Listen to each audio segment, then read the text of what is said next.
¿Te has preguntado alguna vez cómo un solo encuentro puede transformar completamente dos vidas? Esta historia te mostrará que las almas más distintas pueden encontrar un puente inesperado. Si este comienzo ya tocó tu corazón, comparte tu propia historia de conexión en los comentarios y dale like para que más personas descubran este relato de superación y cambio. El sol de la mañana se filtraba a través de los vitrales de la iglesia de San Ignacio, proyectando un mosaico de colores sobre el altar donde el padre Mateo Ordóñez oficiaba la misa dominical con su habitual precisión metódica. A sus 62 años, representaba la perfecta imagen de dignidad eclesiástica, con su postura erguida y sus manos firmes que elevaban el cáliz con estudiada reverencia.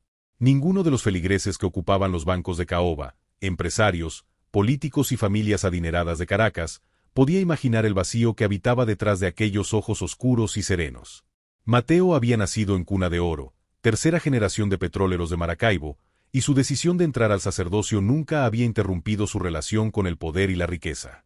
Su parroquia, ubicada en el corazón del distrito financiero, funcionaba con la eficiencia de una corporación bien gestionada, y él mismo vivía en un apartamento privado dentro del complejo parroquial, decorado con antigüedades y arte religioso colonial. Los domingos, después de la misa, solía reunirse con el consejo parroquial para discutir inversiones y proyectos de renovación, manteniendo siempre una distancia emocional que todos respetaban sin cuestionar. Había perfeccionado el arte de la cordialidad sin intimidad, ofreciendo consejos prácticos en lugar de consuelo espiritual, y nadie parecía notar, o al menos mencionar, que sus homilías hablaban más de responsabilidad individual y sacrificio que de compasión o misericordia. La mañana transcurría como cualquier otra hasta que Mateo, al pronunciar las palabras de la consagración, sintió un extraño hormigueo en su brazo izquierdo que pronto se extendió a su rostro. Intentó ignorarlo, atribuyéndolo al cansancio acumulado tras una semana de reuniones con potenciales donantes para la renovación del techo de la iglesia. Sin embargo, mientras elevaba la hostia, las palabras comenzaron a enredarse en su boca, como si su lengua se hubiera vuelto repentinamente demasiado grande. Un murmullo de preocupación recorrió la congregación cuando el cáliz tembló visiblemente entre sus manos. El joven acólito, hijo de uno de los banqueros más prominentes de la ciudad, lo miró con ojos alarmados. Mateo intentó retomar el control, forzando una sonrisa que resultó en una mueca extraña mientras un lado de su rostro parecía congelarse. Un médico en la primera fila se levantó apresuradamente, pero antes de que pudiera alcanzar el altar, el padre Mateo se desplomó, cayendo con un ruido sordo que resonó a través de los muros centenarios del templo. El caos se desató inmediatamente, mujeres que se persignaban entre susurros aterrados, hombres que marcaban frenéticamente a emergencias en sus teléfonos, y la voz autoritaria del médico pidiendo espacio mientras aflojaba el cuello romano del sacerdote inconsciente. En ese instante de vulnerabilidad extrema, por primera vez en décadas, Mateo Ordóñez no estaba en control, y su cuerpo inmóvil sobre las baldosas de mármol ofrecía un contraste brutal con la magnificencia del altar dorado que se alzaba a sus espaldas, como si la vida misma hubiera decidido derribar las barreras cuidadosamente construidas entre apariencia y realidad. Los días que siguieron al diagnóstico de accidente vascular isquémico temporal se convirtieron en una pesadilla de humillación para Mateo. La mitad izquierda de su cuerpo se negaba a responder a sus órdenes, y la idea de depender de otros para las necesidades más básicas le resultaba insoportable. El obispo, un viejo amigo de los tiempos del seminario en Roma, organizó su traslado a una clínica de rehabilitación exclusiva en las afueras de la ciudad, donde podría recuperarse lejos de las miradas compasivas de sus feligreses. La habitación privada con vistas a los jardines y montañas debería haberle resultado reconfortante, pero para Mateo representaba una prisión que exponía su fragilidad. Las primeras sesiones de fisioterapia fueron ejercicios de frustración y rabia apenas contenida. El neurólogo, un hombre educado en Harvard que había tratado a varios presidentes latinoamericanos, le explicó con una neutralidad profesional que resultaba casi ofensiva que la recuperación requeriría tiempo, paciencia y, sobre todo, humildad para aceptar ayuda. Mateo escuchó el diagnóstico con una expresión impenetrable, pero internamente rechazaba cada palabra. Él no era como los otros pacientes. Él no necesitaba que lo compadecieran. Él se recuperaría por pura fuerza de voluntad, como había enfrentado cada obstáculo en su vida desde que su padre, un hombre brutal e indiferente, le había enseñado que mostrar necesidad era mostrar debilidad. Durante las noches, cuando las enfermeras terminaban sus rondas, Mateo permanecía despierto, intentando mover sus dedos, levantarlos uno por uno, repitiendo ejercicios hasta que el sudor empapaba su pijama a pesar del aire acondicionado. Y cada mañana, cuando el equipo médico entraba a su habitación, presentaba una máscara de dignidad estoica que ocultaba las lágrimas de frustración derramadas en la soledad. ¿Alguna vez has sentido que una prueba difícil puede convertirse en tu mayor maestra? Esta historia podría transformar tu perspectiva sobre los encuentros inesperados que la vida nos presenta. Si lo que has visto hasta ahora te conmueve, deja tu corazón en los comentarios y comparte con alguien que necesite inspiración hoy. Fue durante la tercera semana de rehabilitación cuando Mateo lo vio por primera vez. El auxiliar entraba siempre a las 5 de la tarde, puntual como un reloj suizo, con uniforme impecablemente planchado y una sonrisa que Mateo encontraba irritantemente genuina. Joaquín Mendoza se presentó con una voz tranquila y profesional, explicando que asistiría en las sesiones vespertinas de terapia física y en los traslados a la sala de ejercicios. Lo que más perturbó a Mateo no fue la necesidad de ayuda, sino algo en los ojos de aquel hombre afrovenezolano que parecían verlo realmente, más allá del título, la riqueza y la influencia. Cuando Joaquín colocó sus manos firmes bajo sus brazos para ayudarlo a incorporarse de la silla de ruedas, Mateo desvió la mirada, incómodo ante la cercanía física y la vulnerabilidad que ésta implicaba. Durante días, respondió a las preguntas amables de Joaquín con monosílabos cortantes, fingiendo concentración en los ejercicios para evitar cualquier conversación que pudiera derivar en algo personal. Una tarde, mientras Joaquín ajustaba los pesos de las poleas que Mateo utilizaba para fortalecer sus músculos debilitados, mencionó casualmente que debía terminar puntualmente para llegar a su segundo trabajo. Mateo no pudo evitar un comentario mordaz sobre la impuntualidad típica, una generalización que dejó flotando en el aire con deliberada ambigüedad. El comentario fue recibido con un silencio digno que, inexplicablemente, hizo que Mateo se sintiera pequeño por primera vez en décadas. Lo más perturbador fue que Joaquín no cambió su trato respetuoso ni su eficiencia, como si hubiera decidido que las palabras hirientes merecían la compasión que se otorga a quien sufre, no la indignación que se reserva para quien ofende deliberadamente. La rutina continuó invariable hasta aquella tarde lluviosa cuando Elena Gutiérrez, la terapeuta ocupacional, se retrasó debido al tráfico caótico de Caracas. Mateo esperaba impaciente en la sala de rehabilitación, frustrado por el tiempo perdido, cuando escuchó a Joaquín hablando por teléfono en el pasillo adyacente. Su voz, normalmente serena, tenía un tono de urgencia controlada mientras coordinaba el transporte adaptado para su hijo Tomás. Frases como medicación específica, ajustes en la silla motorizada y cita con el neurólogo especialista captaron la atención de Mateo, quien por primera vez consideró que existía una vida compleja detrás de aquel uniforme azul que había reducido a mera función. Cuando Joaquín regresó y se disculpó brevemente por la llamada, explicando que su hijo requería atención especial, Mateo se encontró incapaz de mantener su habitual distancia emocional. Preguntó por la edad del niño, sorprendiéndose a sí mismo tanto como a Joaquín, quien dudó un momento antes de responder que Tomás tenía 13 años y padecía distrofia muscular de Duchenne. Lo que siguió fue una conversación breve pero reveladora. Joaquín trabajaba doble turno, en la clínica durante el día y en un restaurante de hotel por las noches, para costear un tratamiento experimental que podría ralentizar la progresión de la enfermedad. Mateo escuchó con una atención que había olvidado poseer, y cuando Elena finalmente llegó disculpándose profusamente, encontró al sacerdote inusualmente pensativo, como si hubiera tropezado con una verdad incómoda que desafiaba las categorías ordenadas de su universo mental. El verdadero punto de inflexión llegó una semana después, durante una sesión particularmente exigente. Elena había incrementado la intensidad de los ejercicios, y Mateo luchaba con una serie de movimientos que requerían coordinación entre sus extremidades parcialmente paralizadas. La frustración fue acumulándose con cada intento fallido hasta que, en un momento de agotamiento físico y emocional absoluto, dejó caer los brazos y, para su propio horror, sintió como las lágrimas comenzaban a deslizarse por sus mejillas.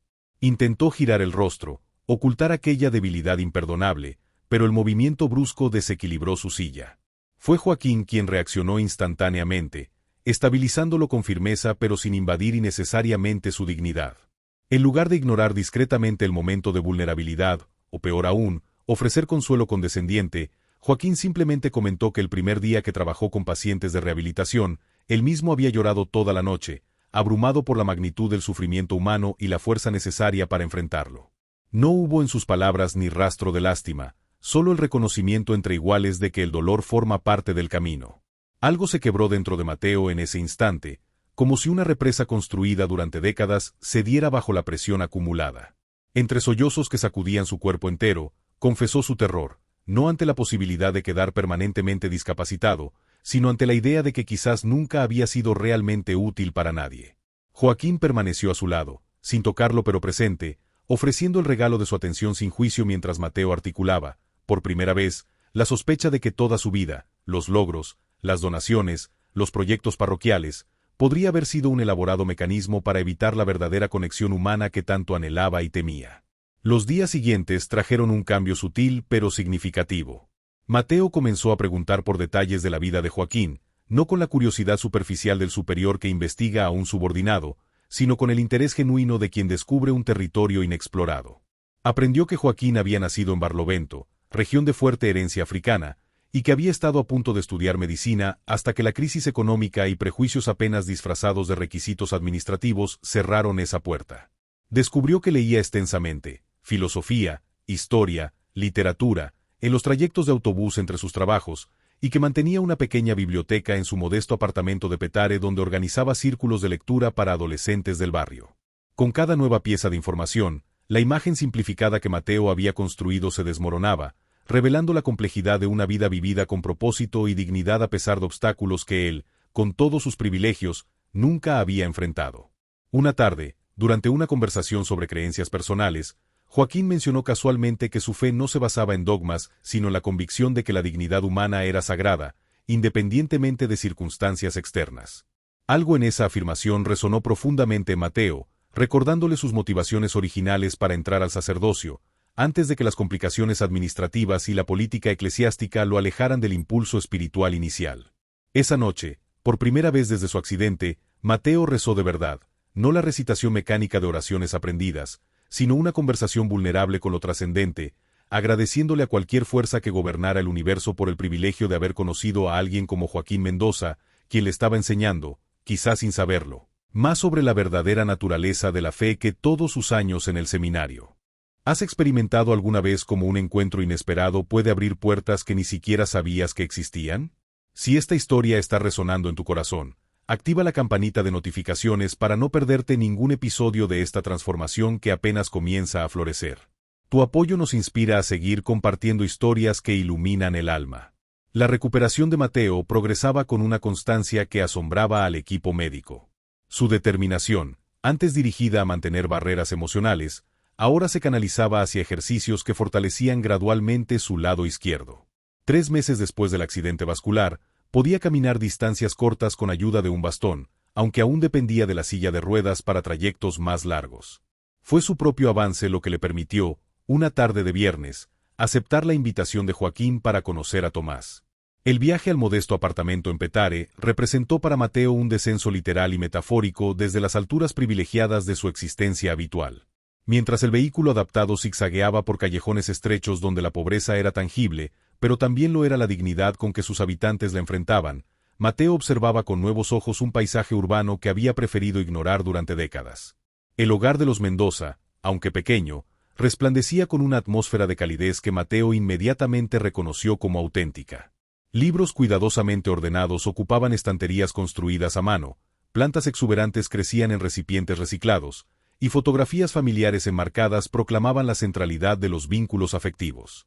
Tomás Mendoza, sentado en su silla motorizada junto a la ventana que ofrecía la mejor vista del Valle de Caracas, levantó la mirada de su libro de astronomía con una sonrisa que iluminó su rostro delgado. A diferencia de muchos adultos que se relacionaban con él principalmente a través de su enfermedad, Tomás dirigió su primera pregunta a la vocación de Mateo, cuestionando con curiosidad genuina cómo alguien decidía dedicar su vida a lo trascendente en una era dominada por lo tangible. Aquella pregunta, formulada sin pretensión pero con profundidad sorprendente, marcó el inicio de una conversación que continuaría floreciendo en las semanas siguientes, transformando a ambos participantes en el proceso. Elena Gutiérrez observaba con interés profesional y personal la evolución de su paciente más resistente. Durante una sesión particularmente exitosa, en la que Mateo logró completar una serie de ejercicios de precisión con su mano izquierda, la terapeuta comentó sobre el notable cambio en su actitud. Con su característica franqueza, Elena sugirió que quizás la verdadera rehabilitación no estaba ocurriendo en sus extremidades, sino en su capacidad para conectarse con otros. Mateo, quien meses atrás habría rechazado tal observación como una intrusión impertinente, ahora la recibió con una sonrisa reflexiva, reconociendo que tal vez el accidente había sido, paradójicamente, el evento más saludable de su vida adulta. La relación entre Elena y Mateo evolucionó gradualmente hacia una alianza inesperada.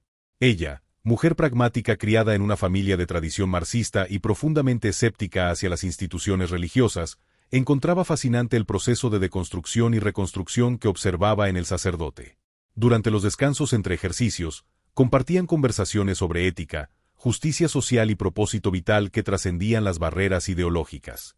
Elena desafiaba constantemente las presuposiciones elitistas que aún persistían en el pensamiento de Mateo, no con antagonismo sino con la precisión quirúrgica de quien señala una disfunción muscular que requiere atención específica. Para sorpresa de ambos, estas conversaciones no derivaban en debates adversariales sino en una exploración conjunta de terreno común, donde la compasión efectiva, no sentimental sino activa y transformadora, emergía como valor compartido más allá de etiquetas filosóficas o religiosas. Un tarde, mientras Mateo practicaba movimientos de precisión manipulando pequeños objetos, Elena le confió que su hija adolescente padecía una enfermedad autoinmune que requería costosos tratamientos, y como esta experiencia había moldeado su comprensión de un sistema de salud que privilegiaba a quienes podían pagar por encima de quienes necesitaban atención. La vulnerabilidad de esta confesión, ofrecida sin autocompasión pero con honestidad descarnada, conmovió a Mateo más profundamente que cualquier sermón sobre desigualdad que hubiera escuchado. Las visitas a Tomás se convirtieron en el punto culminante de las semanas de Mateo. Con la bendición de sus médicos, comenzó a pasar las tardes de los miércoles en el hogar de los Mendoza, inicialmente como parte de su terapia de reintegración social, pero cada vez más como una lección personal que nutría algo esencial que había estado atrofiándose en su interior.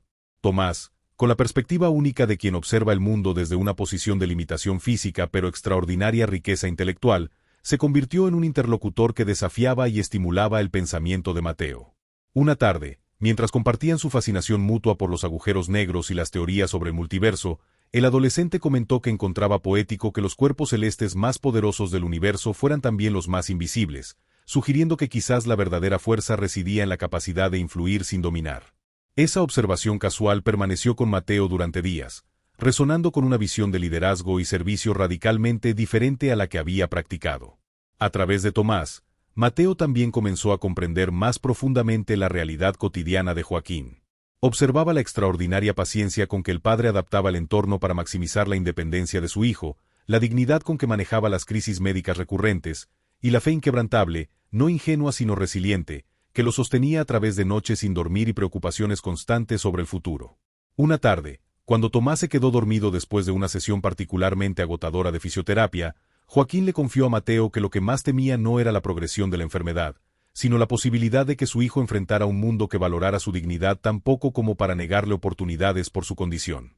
Al escuchar esto, Mateo sintió una vergüenza profunda al recordar las innumerables ocasiones en que había apoyado, por acción u omisión, sistemas que perpetuaban precisamente ese tipo de exclusión. La culminación de esta fase de su jornada llegó inesperadamente una noche lluviosa cuando Mateo, ya capaz de moverse con bastante independencia aunque aún con una pronunciada cojera, acompañó a Joaquín en su turno nocturno en el Hotel Altamira. Inicialmente reticente, el gerente había accedido a la inusual solicitud gracias a la influencia del apellido Ordóñez, que abría puertas incluso cuando su portador vestía con sencillez y caminaba apoyado en un bastón. Sentado en una mesa discreta del elegante restaurante, Mateo observó durante horas la realidad laboral que Joaquín enfrentaba cada noche, la eficiencia con que equilibraba bandejas a pesar del cansancio acumulado de su primer trabajo, la dignidad con que recibía órdenes a veces formuladas con condescendencia o impaciencia, y la generosidad con que trataba a sus compañeros, compartiendo propinas cuando alguno tenía una emergencia familiar.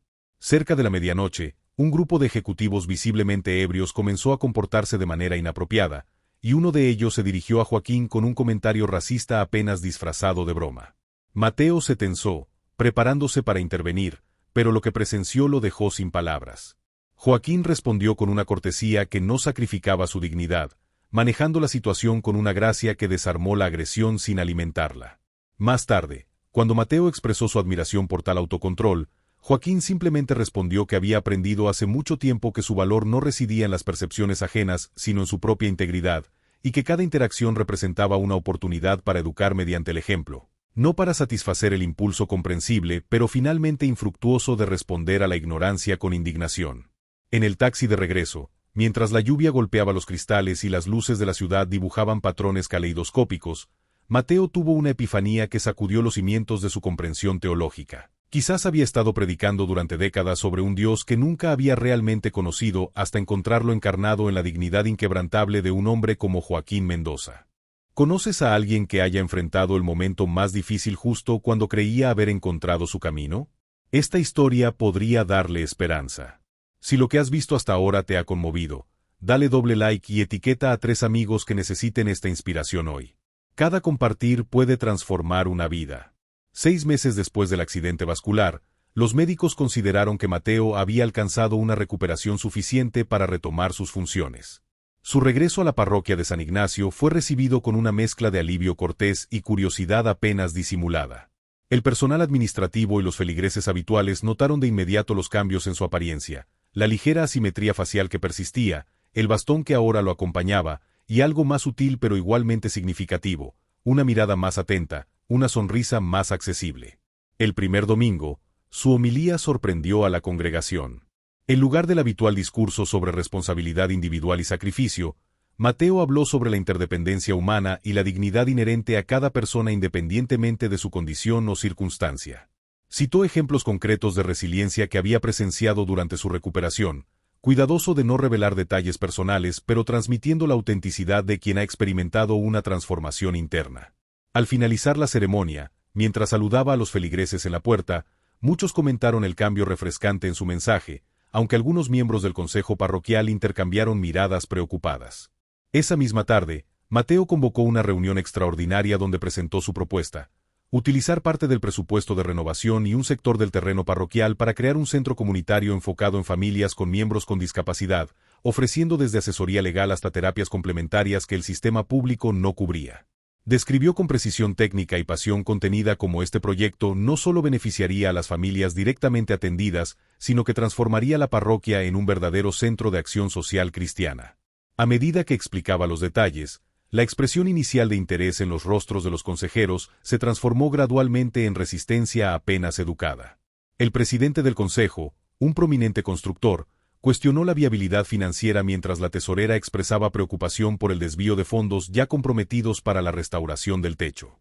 Otros mencionaron la posibilidad de atraer elementos indeseables al vecindario y la potencial devaluación inmobiliaria que un centro de esa naturaleza podría provocar. La siguiente semana transcurrió en un torbellino de reuniones con autoridades eclesiásticas y benefactores tradicionales. Mateo descubrió rápidamente que su recién descubierta perspectiva sobre justicia social chocaba frontalmente con las estructuras de poder que antes había navegado con tanta facilidad. El obispo auxiliar, inicialmente receptivo, se volvió evasivo cuando comprendió la magnitud del cambio propuesto. Durante un almuerzo privado en el club exclusivo donde se habían reunido durante años, le sugirió con diplomática firmeza que quizás el accidente había afectado su juicio, que su preocupante cercanía con clases trabajadoras durante la rehabilitación podría haberlo vuelto vulnerable a ideologías incompatibles con la tradición de la Iglesia. El hombre llegó incluso a sugerir discretamente la posibilidad de un retiro sabático para recalibrar prioridades, ofreciendo gestionar una estancia en un monasterio en Europa. Mateo escuchó cada palabra con una claridad dolorosa, reconociendo en ese discurso cuidadosamente construido exactamente el tipo de razonamiento que él mismo habría empleado meses atrás. Cuando visitó a potenciales donantes que antes habían apoyado generosamente sus iniciativas, encontró una resistencia similar, aunque expresada con variaciones sutiles según el interlocutor, desde preocupaciones sobre sostenibilidad financiera hasta sugerencias de que quizás sería más apropiado ubicar dicho centro en zonas donde esas personas viven. La culminación de esta semana desmoralizadora llegó cuando el consejo parroquial votó formalmente contra su propuesta, recomendando en cambio una donación simbólica a organizaciones existentes como alternativa más eficiente y menos disruptiva. Esa noche, solo en su apartamento, Mateo contempló los documentos rechazados mientras una duda insidiosa comenzaba a infiltrarse en su determinación. ¿Realmente podía cambiar un sistema del cual había sido beneficiario y guardián durante toda su vida adulta? El verdadero golpe llegó cuando Joaquín le comunicó que Tomás había sido rechazado del programa experimental para el que llevaban meses preparándose. A pesar de cumplir con todos los criterios clínicos, la solicitud había sido denegada por inconsistencias administrativas que, tras una investigación más profunda, revelaron ser pretextos apenas disfrazados para excluir a pacientes de ciertos códigos postales o perfiles socioeconómicos. Mateo acompañó a la familia Mendoza en el proceso de apelación, presenciando la humillación sistemática que significaba cada nuevo formulario, cada entrevista donde la dignidad de Tomás era reducida a un caso, cada funcionario que hablaba sobre el adolescente como si no estuviera presente o fuera incapaz de comprender. Utilizó sus contactos para concertar una reunión con el director médico del programa, solo para descubrir que este antiguo compañero de universidad lo recibía ahora con una cortesía distante, tratando su intercesión como el gesto bien intencionado pero inapropiado de alguien que no comprendía las complejas realidades de la medicina moderna. Cuando Mateo mencionó que conocía personalmente al paciente y podía atestiguar su excepcional capacidad intelectual y fortaleza emocional, el médico sonrió condescendientemente, comentando que ese tipo de vinculación personal nublaba el juicio profesional necesario para tomar decisiones basadas estrictamente en criterios científicos y recursos limitados. Lo que más perturbó a Mateo no fue el rechazo en sí, sino reconocer en el lenguaje técnico y desapasionado del médico exactamente el tipo de distanciamiento que él mismo había cultivado durante décadas. Al salir de aquella oficina estéril, recordó todas las ocasiones en que había escuchado con similar indiferencia profesional los problemas de quienes acudían a él buscando no solo consejos espirituales, sino verdadera comprensión humana. La revelación le golpeó con fuerza devastadora. Había dedicado su vida a una versión de la fe que servía principalmente para mantener jerarquías y distancias, no para eliminarlas. La crisis alcanzó su punto culminante durante una reunión con el obispo titular. Mateo había solicitado la audiencia con la esperanza de encontrar apoyo a más alto nivel, preparando meticulosamente argumentos teológicos y prácticos para su propuesta. El prelado lo recibió con la cordialidad efusiva reservada para miembros destacados de la jerarquía, pero su expresión se endureció gradualmente mientras Mateo exponía su visión transformadora. Cuando concluyó su presentación, el silencio que siguió fue más elocuente que cualquier respuesta verbal. Finalmente, el obispo habló con la autoridad serena de quien no considera que sus palabras puedan ser cuestionadas, recordándole que la Iglesia tenía prioridades establecidas y métodos probados para abordar cuestiones sociales. Sugirió que la reciente experiencia de Mateo, aunque sin duda transformadora a nivel personal, quizás lo había llevado a confundir caridad cristiana con activismo social. La conversación derivó hacia una disertación apenas velada sobre los peligros de ciertas tendencias contemporáneas dentro de la teología que, en palabras del obispo, sacrificaban la verdad trascendente por relevancia inmediata. Al salir del palacio episcopal, Mateo sintió el peso de una institución milenaria sobre sus hombros, y por primera vez desde su ordenación, se preguntó si había dedicado su vida a una estructura que, en su rigidez, traicionaba los principios mismos que proclamaba defender. Esa noche, en la soledad de su apartamento, contempló opciones que nunca antes había considerado seriamente: renunciar a su posición, utilizar su patrimonio personal independientemente de la aprobación institucional, incluso cuestionar su vocación sacerdotal. La tentación de volver a la cómoda rutina anterior, de convencerse de que su breve incursión en la vida de los Mendoza había sido simplemente parte de su proceso de recuperación pero no una llamada a transformación permanente, resultaba poderosamente seductora. Mientras sostenía la fotografía reciente de Tomás que el muchacho le había regalado, con una dedicatoria que agradecía por verme realmente y no solo mi condición, Mateo enfrentó la pregunta fundamental que había estado evitando. ¿Estaba dispuesto a sacrificar privilegio, comodidad y certezas por mantenerse fiel a la verdad que había descubierto? ¿O sucumbiría ante la presión del sistema que durante tanto tiempo había representado? ¿Alguna vez has presenciado el momento exacto en que alguien encuentra su verdadero propósito? Este capítulo te mostrará cómo las crisis más profundas pueden convertirse en nuestros mayores momentos de claridad. Si esta historia está tocando tu corazón, deja un emoji en los comentarios para que sepamos que estás viviendo esta transformación con nosotros. Tu apoyo nos motiva a seguir compartiendo historias que cambian vidas. La tormenta que azotaba Caracas aquella noche parecía reflejar perfectamente la tempestad interior de Mateo.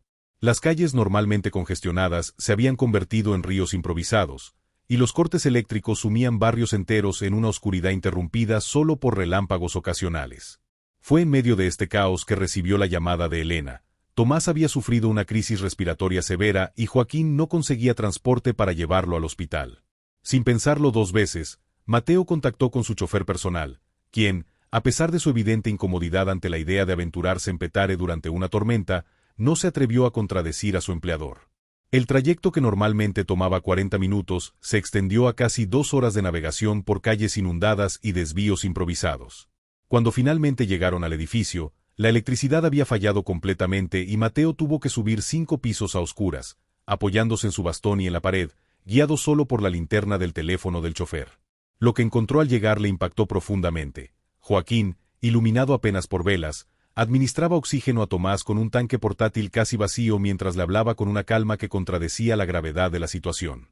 El adolescente, con labios ligeramente azulados pero ojos lúcidos, trataba visiblemente de controlar su propio pánico para no aumentar el de su padre.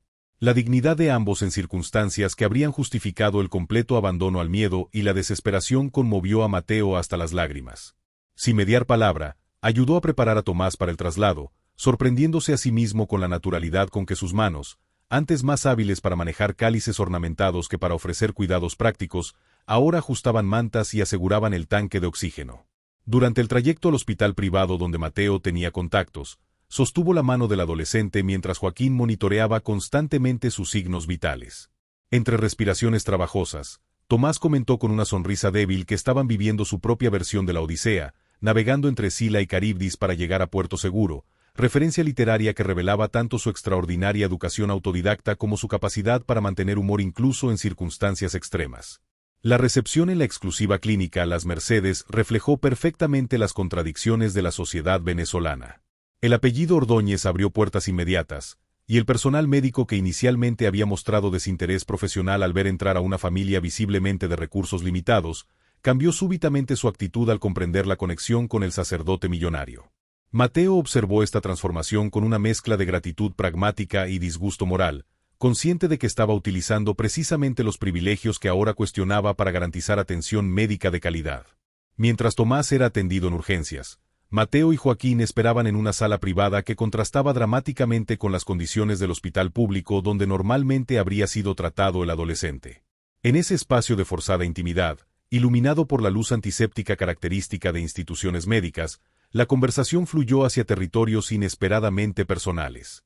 Joaquín, exhausto por la tensión acumulada, compartió la historia completa que Mateo solo conocía fragmentariamente, cómo había abandonado sus estudios de medicina cuando la madre de Tomás falleció durante el parto, cómo había enfrentado el diagnóstico de distrofia muscular cuando el niño apenas comenzaba a caminar, cómo había aprendido a navegar un sistema diseñado para excluir a personas como ellos. Sin autocompasión pero con honestidad descarnada, describió las innumerables puertas cerradas por prejuicios apenas disfrazados de procedimientos administrativos, las miradas condescendientes de profesionales que asumían incompetencia parental basándose únicamente en su color de piel o código postal, la lucha constante para que su hijo fuera visto como persona completa y no como diagnóstico ambulante. Lo que más impactó a Mateo no fueron las dificultades narradas, sino la ausencia total de amargura en Joaquín, quien concluía cada anécdota potencialmente devastadora con alguna lección aprendida o fortaleza desarrollada. Cuando Mateo, visiblemente conmovido, preguntó cómo había logrado mantener su fe en la humanidad ante tantas injusticias, Joaquín respondió con una simplicidad que contenía profundidades teológicas que ningún tratado académico había logrado transmitir. Cada acto de bondad, por pequeño que fuera, reafirmaba su convicción de que el mundo no estaba definido por sus estructuras más crueles, sino por las incontables resistencias cotidianas de quienes elegían la compasión a pesar de todo.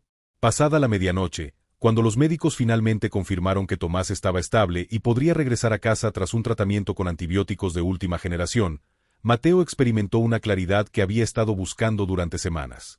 Mientras observaba a Joaquín dormitar incómodamente en un sillón junto a la cama de su hijo, comprendió que había estado abordando su dilema desde la perspectiva equivocada. No se trataba de elegir entre permanecer dentro del sistema o abandonarlo completamente, sino de reconocer que su posición privilegiada constituía en sí misma una responsabilidad ineludible. Durante toda su vida adulta había considerado su riqueza familiar y su influencia eclesiástica como logros personales que validaban una visión meritocrática del mundo. Ahora finalmente entendía que constituían herramientas cuyo único propósito legítimo era ser puestas al servicio de quienes el sistema excluía sistemáticamente. Recordó entonces una conversación que había tenido con Elena semanas atrás, donde la terapeuta había mencionado casi casualmente que las habilidades más valiosas no eran aquellas que te permitían escalar jerarquías, sino las que te capacitaban para transformarlas desde dentro. Con repentina lucidez, Mateo reconsideró sus años de experiencia en gestión patrimonial, sus conocimientos sobre estructuras legales para preservar riqueza, sus conexiones con las élites económicas y políticas del país. Todas competencias que había desarrollado principalmente para mantener privilegios, pero que ahora veía como potenciales instrumentos de cambio estructural.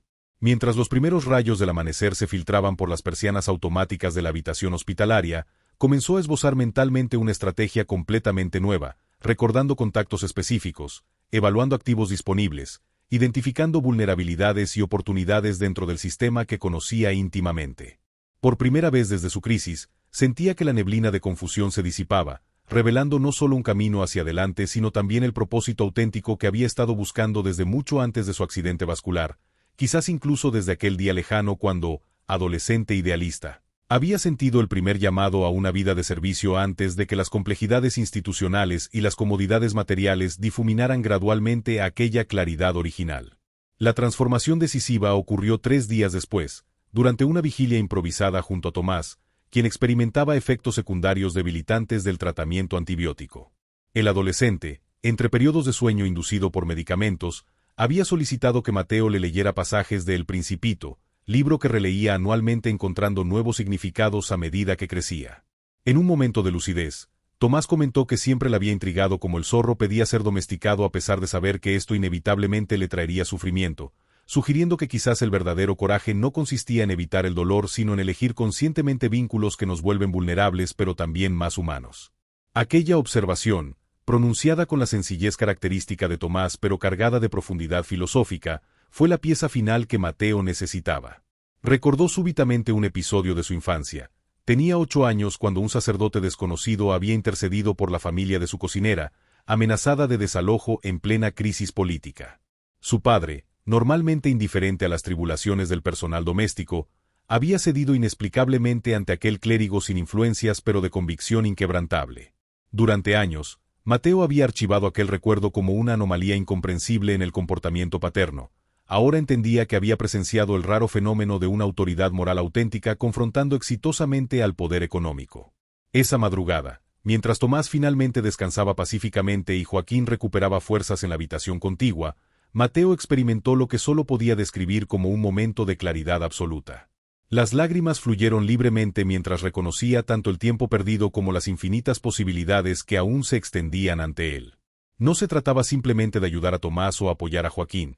Se trataba de reconstruir completamente su comprensión de lo sagrado, de reconocer que la verdadera vocación que había estado persiguiendo inconscientemente durante toda su vida era precisamente la que ahora se revelaba con meridiana claridad. Ser puente entre mundos que el sistema separaba artificialmente, utilizar su posición de privilegio no para mantenerla sino para subvertirla desde dentro. Cuando finalmente se comunicó con su abogado personal aquella mañana, lo hizo con la serenidad de quien ha encontrado su norte después de años navegando por inercia. Las instrucciones fueron claras, precisas y tan inesperadas que el letrado solicitó confirmación múltiples veces. Mateo Ordóñez, heredero de una de las fortunas más antiguas de Venezuela, estaba reestructurando completamente su patrimonio personal para crear una fundación legalmente independiente de la Iglesia, con enfoque específico en eliminar barreras de acceso a tratamientos médicos avanzados para jóvenes con discapacidades.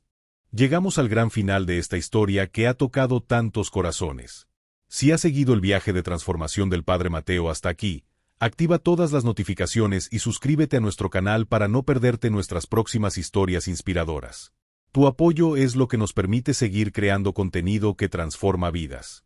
Disfruta de este emotivo desenlace. Un año después, la Fundación Puentes Paralelos celebraba su inauguración oficial en un edificio restaurado a pocas cuadras de la Iglesia San Ignacio.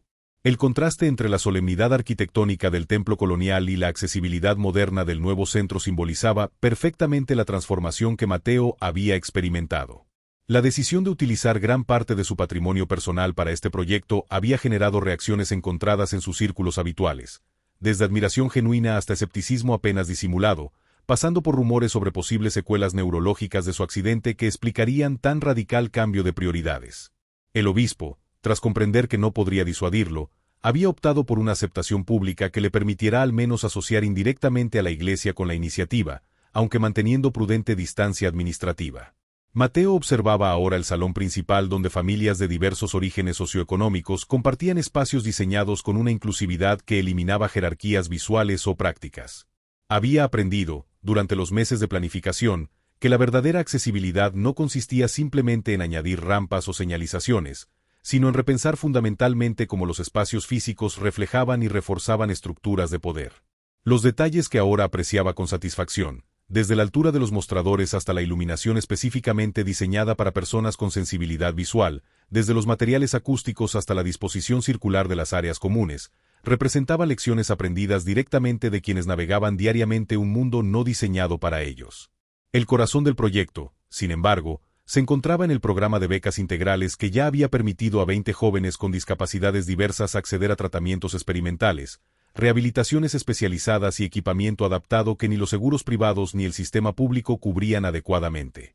Entre ellos, Tomás Mendoza había sido el primero en beneficiarse, mostrando ya resultados prometedores que, si bien no revertían su condición, mejoraban significativamente su calidad de vida y expandían su horizonte de posibilidades. Cuando el adolescente atravesó el salón en su nueva silla motorizada adaptada específicamente a sus necesidades, controlándola con una precisión que evidenciaba su naturaleza tecnológicamente intuitiva, Mateo sintió una satisfacción diferente a cualquier otra que hubiera experimentado durante su vida anterior de privilegios incuestionados. El aspecto más revolucionario de la fundación, y el que había generado mayor resistencia institucional, era su estructura organizativa. Mateo había insistido en que el consejo directivo incluyera mayoritariamente a personas directamente afectadas por los sistemas de exclusión que pretendían transformar. Así, padres de niños con discapacidades, profesionales con movilidad reducida y jóvenes con condiciones diversas constituían el núcleo decisorio, aportando no solo experiencia vivida sino también competencias profesionales frecuentemente subestimadas. Joaquín Mendoza, tras considerable resistencia inicial, había aceptado la dirección operativa, transitando de su doble empleo precario a una posición donde sus habilidades de gestión, autodidactismo intelectual y conocimiento de primera mano de los sistemas de salud se valoraban apropiadamente. La transición no había estado exenta de tensiones. Algunos benefactores tradicionales se retiraron discretamente al comprender que no obtendrían la influencia acostumbrada, mientras que ciertos profesionales médicos asociados mostraron resistencia al enfoque horizontal que cuestionaba la tradicional jerarquía clínica. Para Mateo, estos desafíos confirmaban precisamente la necesidad de perseverar. En sus reflexiones nocturnas, frecuentemente recordaba una observación que Elena le había hecho durante aquellos días cruciales de su rehabilitación, que el verdadero privilegio no consistía en estar exento de obstáculos, sino en poder elegir cuáles enfrentar. Ahora comprendía plenamente ese concepto, habiendo decidido conscientemente utilizar su posición para confrontar resistencias sistémicas que otros enfrentaban involuntariamente desde posiciones mucho más vulnerables. Su relación con la jerarquía eclesiástica había evolucionado hacia un equilibrio complejo. Mantenía sus funciones sacerdotales, pero había solicitado ser transferido a una parroquia en Catia, barrio popular donde ahora celebraba misas que reflejaban genuinamente la diversidad de la comunidad. Si bien algunos de sus antiguos feligreses lo visitaban ocasionalmente, expresando mezclas variables de curiosidad, incomodidad y admiración, Mateo encontraba infinitamente más significativas las conexiones forjadas con su nueva congregación, personas para quienes la espiritualidad no era un complemento dominical sino un recurso vital de resistencia cotidiana. La transformación personal de Mateo se manifestaba en detalles que muchos consideraban desconcertantes. Aunque su recuperación física había avanzado al punto que los médicos consideraban notable, había decidido mantener su bastón, no por necesidad funcional sino como recordatorio tangible de su vulnerabilidad descubierta y de la interdependencia humana que ahora reconocía como fundamental. Su vestimenta, anteriormente caracterizada por la sobriedad elegante propia de su posición, ahora incorporaba elementos artesanales producidos en cooperativas apoyadas por la Fundación. Más significativamente, había desarrollado una capacidad de escucha profunda que contrastaba dramáticamente con su anterior tendencia a ofrecer soluciones inmediatas desde una autoridad incuestionada. Los colaboradores de la Fundación observaban con asombro cómo este hombre, nacido en el pináculo del privilegio venezolano, ahora dedicaba horas a sentarse simplemente junto a familias recién llegadas, absorbiendo sus historias sin interrumpir, aprendiendo constantemente de experiencias radicalmente diferentes a la suya. Este aprendizaje se reflejaba en la evolución continua de los programas ofrecidos, cada uno adaptándose orgánicamente a necesidades identificadas directamente por los participantes. Particularmente transformadora había sido la incorporación de una biblioteca especializada y un programa educativo complementario dirigido por Tomás, quien, a sus 14 años, había desarrollado métodos innovadores para hacer accesibles conceptos científicos complejos a jóvenes con diversas capacidades cognitivas. La relación entre Mateo y el adolescente había evolucionado hacia una forma peculiar de mentoría inversa, donde el sacerdote millonario aprendía constantemente del joven de Petare, reconociendo en su perspectiva única una sabiduría que ninguna educación formal podría proporcionar. Quizás el aspecto más revolucionario del nuevo Mateo era su recién descubierta capacidad para la alegría auténtica, emoción que había estado notablemente ausente en su vida anterior de logros y reconocimientos. Quienes lo conocían desde antes frecuentemente comentaban, con diversos grados de incomodidad o admiración, que nunca lo habían visto reír con tal abandono como ahora lo hacía en las celebraciones comunitarias de la Fundación, donde jerarquías sociales y diferencias corporales se disolvían momentáneamente en la música, la comida compartida y la simple pero profunda experiencia de pertenencia mutua. El momento que cristalizaba esta transformación ocurrió durante la ceremonia inaugural, cuando Mateo se dio el habitual discurso de apertura a un panel diverso de participantes del programa. Sentado entre el público, visiblemente emocionado pero sereno, escuchaba atentamente mientras Joaquín presentaba con elocuencia natural la visión de la fundación, entrelazando análisis sistémico con experiencia vivida de una manera que ningún discurso académico o eclesiástico podría replicar. Cuando llegó el turno de Tomás, el adolescente sorprendió a todos compartiendo no estadísticas sobre logros institucionales, sino reflexiones personales sobre dignidad y pertenencia. Con la claridad filosófica que lo caracterizaba, explicó cómo la verdadera inclusión no consistía simplemente en adaptar espacios físicos, sino en transformar los espacios mentales donde construimos nuestras concepciones de normalidad, capacidad y valor humano. Al concluir, el joven hizo algo inesperado. Invitó a Mateo al escenario y, ante la audiencia conmovida, le entregó un libro artesanal creado por los primeros participantes del programa, conteniendo testimonios, fotografías y arte original que documentaban transformaciones personales catalizada por la fundación. En la primera página, una fotografía mostraba a Mateo y Joaquín sentados junto a la cama hospitalaria durante aquella noche crítica, imagen captada inadvertidamente por una enfermera que había reconocido la extraordinaria humanidad del momento. Bajo la fotografía, Tomás había escrito una cita adaptada de San Agustín: en las diferencias visibles de nuestros cuerpos descubrimos la profunda similitud de nuestras almas. Al compartir un abrazo que trascendía todas las barreras sociales, físicas y circunstanciales que convencionalmente los habrían separado, Mateo comprendió que había encontrado finalmente no solo su propósito sino su hogar.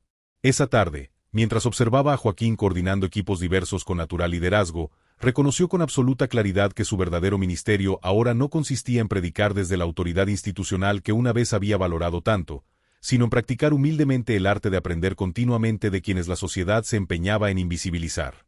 La imagen final que consolidaba esta comprensión se presentó durante la celebración posterior, cuando un grupo de jóvenes participantes del programa, algunos en sillas de ruedas, otros con diversas configuraciones corporales y neurodivergencias, rodearon a Tomás mientras éste explicaba apasionadamente las últimas investigaciones sobre exoplanetas potencialmente habitables. En sus rostros atentos, Mateo vislumbró el futuro que estaban construyendo colectivamente, uno donde las etiquetas de capacitado o discapacitado, privilegiado o marginado se disolvían ante el reconocimiento fundamental de que todos habitamos cuerpos temporalmente funcionales, todos experimentamos limitaciones y capacidades fluctuantes, y todos florecemos únicamente a través de redes de interdependencia que nos sostienen mutuamente a través de nuestras inevitables vulnerabilidades compartidas. Esta historia ha llegado a su fin, pero el mensaje de transformación continúa. Si te ha inspirado el viaje del Padre Mateo y las lecciones poderosas de Joaquín y Tomás, comparte tu propia experiencia de cambio personal en los comentarios. Recuerda dar like, suscribirte y activar todas las notificaciones para no perderte nuestras próximas historias que tocan el corazón.